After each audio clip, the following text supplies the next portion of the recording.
Hey everyone, welcome to another Tech Friday. Today we're talking with Tor Schuler out of the Houston office about the innovation group, which Tor is part of. So Tor, do you want to introduce yourself and let people know like what it is that you do?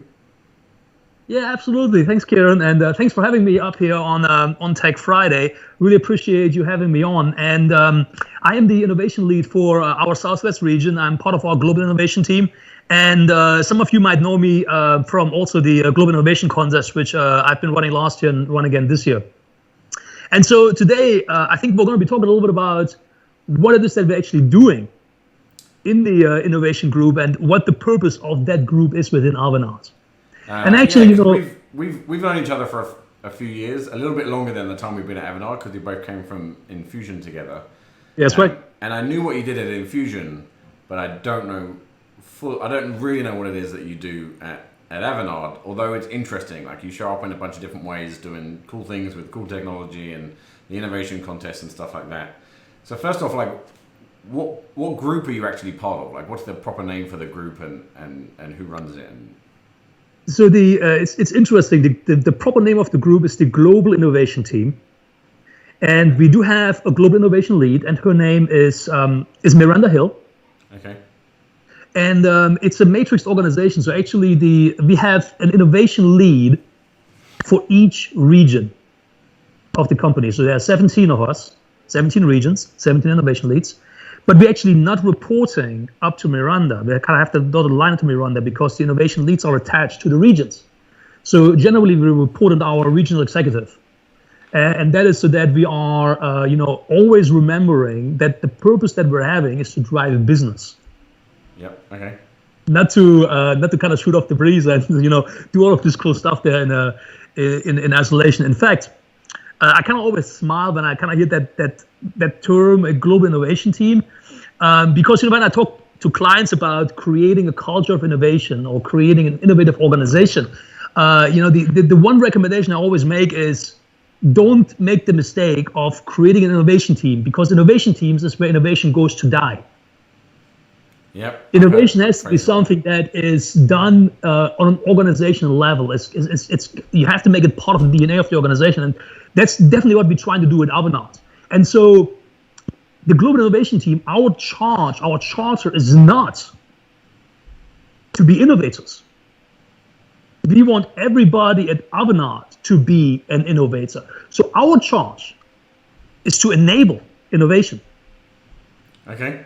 This is a kind of slightly different take on it. Yeah, I think that's a good way of thinking about it. I've met a lot of innovation leads and a lot of clients, and they kind of end up with some amount of budget, which in the end starts to kind of dwindle away. But they, without the power, without the connections into the organizations, like they never do that well. So I'm on board with the idea that innovation is a culture, not a room or a team or something like that. Yeah. So what is it that you do to enable, like what do you think are the big things you're doing to enable innovation around Avanade? Like what are the initiatives you work on? Yeah, so we really have, let me actually take a little bit of a step back. We have really two major areas of focus. One most certainly is enable innovation at Avanade, and I want to speak about that to some extent in a little while. But the other is to help our clients. Okay. Become more innovative and embrace innovation. And I actually want to start there, right?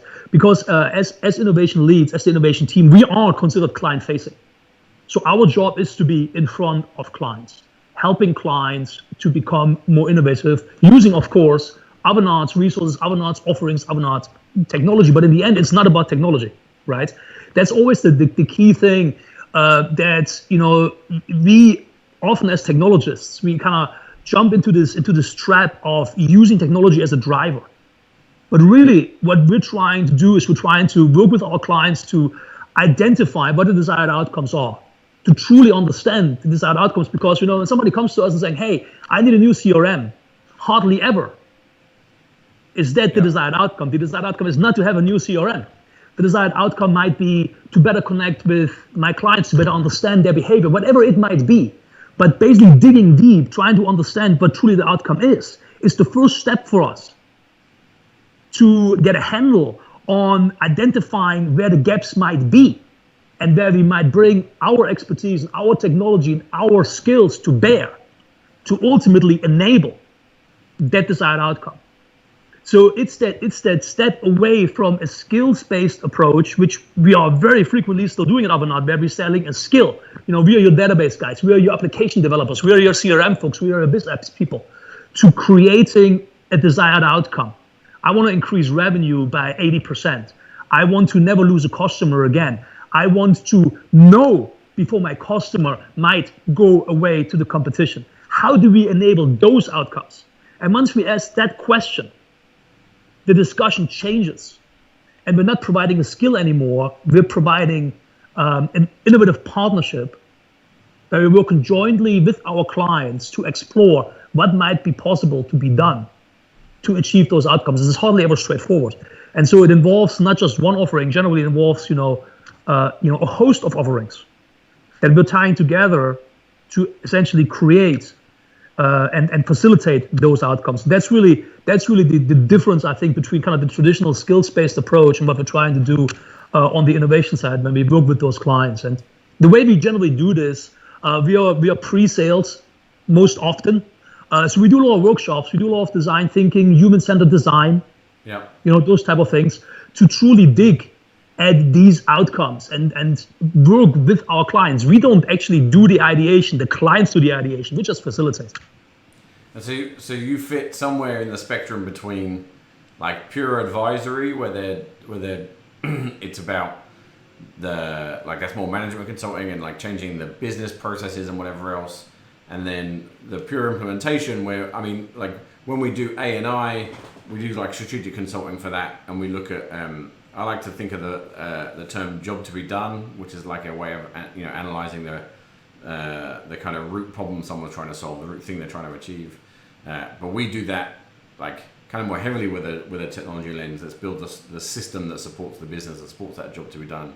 And so you're in that, if that's a spectrum between like pure hand waving pie in the sky ideation and then planning implementation, you're somewhere that joins the dots between the two of those, it sounds like to me. That is kind of, yes, that is the ultimate objective. That's right. And so we are working very closely with advisory, of course. A lot of time when we do workshops, advisory is right there with us, doing them together, or is coming after us to do the follow-up, to do some of the shaping, some of the strategy.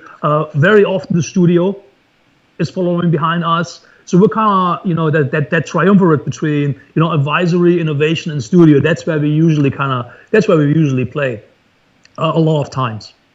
So that's kind of the client-facing aspect. And then so on the internal side, of course, in order for us to be really true successful in driving innovation at clients, we need to do a better job on enabling our folks to really look for opportunities for innovation everywhere and all the time. There is no project. That's my contention. My contention is there is no project at Avanade that we do that does not have the opportunity, then just look through a little bit of a different lens, to be a breeding ground for innovation. Now think about that for a moment, right? What does it take for us to create a culture where anybody, analyst, senior analyst, consultant, manager, it doesn't matter, where everybody feels empowered to look at something and saying, you know what? If we take a step back here and if we look at this from a little bit of a different angle, there's a huge opportunity here. And we ought to talk about this with our client. We ought to bring that opportunity forward to our clients and see what we can do, right? Yeah, I think that's an interesting spin on the kind of message everybody sells, because everybody sells is like, lots of companies have that, and Avanade has like an everybody sells culture, but it's quite hard to understand like what does that mean for the consultant doing a project. And I think the innovation spin is probably a better way to think of that. Find the places for innovation in your project, because there's everyone that's got one, and that's the angle then that you can go talk to the customer about it. You don't have to sell and quote and price and think about margins, but get people thinking of the ideas, get them thinking about the better ways of doing stuff, and show that it's Avanade bringing the meat of that innovation to them. That's right. That's how bringing the value. That's right. Bringing the value. It's yes. Everybody sells does not mean commercials, right? It does not mean rates and shit like that. It doesn't matter. What it means is creating mindshare. What we want is the client. If the client has a problem, when the client wakes up in the middle of the night saying, "I have a problem," the first thing I want them to think of is, "How can Avanade help me?" Yeah. And how do you create that mindshare, right? You create that mindshare by always being there, pointing out opportunities, showing areas for improvement. And you know what? Not every one of these seeds has to germinate. And that's another thing that I think is something that we have to do from a culture perspective, where we have to empower our people to be free to pursue opportunities that might not pan out. Because if we expect that everything that you pursue has to ultimately result in some success or in some project, we will fail. Because ultimately it's about experimenting, and experimenting has the possibility of not being successful every single time built in, right? It's not necessarily a failure. You're successfully ruling out things that don't work, if you want to look at it like that. But as a corporate culture, as a business, we sometimes have a hard time subscribing to this. And our clients sometimes have a hard time subscribing to this, What do you mean this didn't work? Are you telling me that I just spent the last 2 weeks paying you for something that doesn't work? What's up with that? Yep. So, we gotta be brave enough, we gotta be courageous enough to have those discussions with the clients, set this perspective that in order to be an innovative organization, you have to embrace, to some extent, the dead ends. Google is doing this very well, for example, Amazon as well, where they have as part of their programs, their internal cultures, facilities where anybody really can go and pursue an innovative idea. You don't need to have any approval. There is, you can just grab that, it's not much, maybe it's like 15 grand in kind of funding that you can grab to try some stuff out, and then you can present that idea, and maybe it goes forward, maybe it doesn't. But the idea is that you encourage that type of thinking, that type of experimenting, that type of embracing that thought that not everything that you try ultimately will be successful. Yeah, I think that's a really good way of looking at it. When I was learning about the infinite game idea, I did a masterclass on that a few weeks ago. Like the core point there is that like business is an infinite game. There is not a fixed set of rules. There isn't a fixed set of competition, and there isn't a fixed timeline. Which means the idea is to continue on. Like the game will change, the rules will change, the way business operates changes, and so if you aren't prepared to take any risk, if you aren't prepared to try stepping forward and seeing what works, you're going to end up being left behind. And Blockbuster didn't move to the Netflix model because they didn't want to get rid of late fees. No one in the hotel industry thought of Airbnb as an idea. They didn't try anything. And then the one I put in that presentation, which is kind of interesting, is Kodak did actually invent the digital camera. So it was successful. They did invent that, but they chose not to pivot their business because they made too much money selling film. And so I feel like if you get to an innovative culture where you've got some mission, you've got some overarching goal of what your company does, the innovation becomes much harder because you've got this thing to think about. Like I say about Kodak, if they'd had pivoted away from saying we're a film company, we sell film for photography, and said our goal is to find ways to have people capture their memories so they can relive them whenever they want. If you chose that to be your mission as Kodak, then the digital camera would 100% align with that, and it would be obvious that'd be the way you'd go, and you'd go for online photo albums and photo sharing sites. Like once you get a mission that's kind of bigger than your day-to-day goal, but what is it that we want to do for the world type mission? Coming up with those innovation ideas and accepting the failure of some of them, but enjoying the success of the others, I think is much easier. So I'm 100% on board with what Agile Group does. Yeah, that's you bring up a good point, because obviously that applies to Avanade as well. And so I'm very happy to see us embracing at the moment our Ambition 2025, where we're exactly asking that question. What do we want to be in 5 years? What is it that we need to focus on, right? What is it that our strategic mission is? And how do we express that so that when we are out there and when we're working with our clients, when we're thinking about new offerings, when we're thinking about opportunities, we can always ask ourselves, how does that fit into our Ambition 2025, right? So yes, there's alignment. People sometimes they look at vision statements and mission statements, and it's kind of, yeah, fine, nice. But yes, you're absolutely right?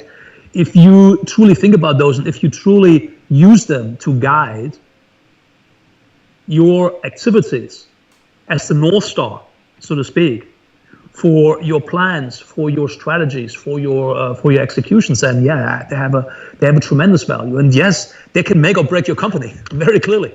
Yep.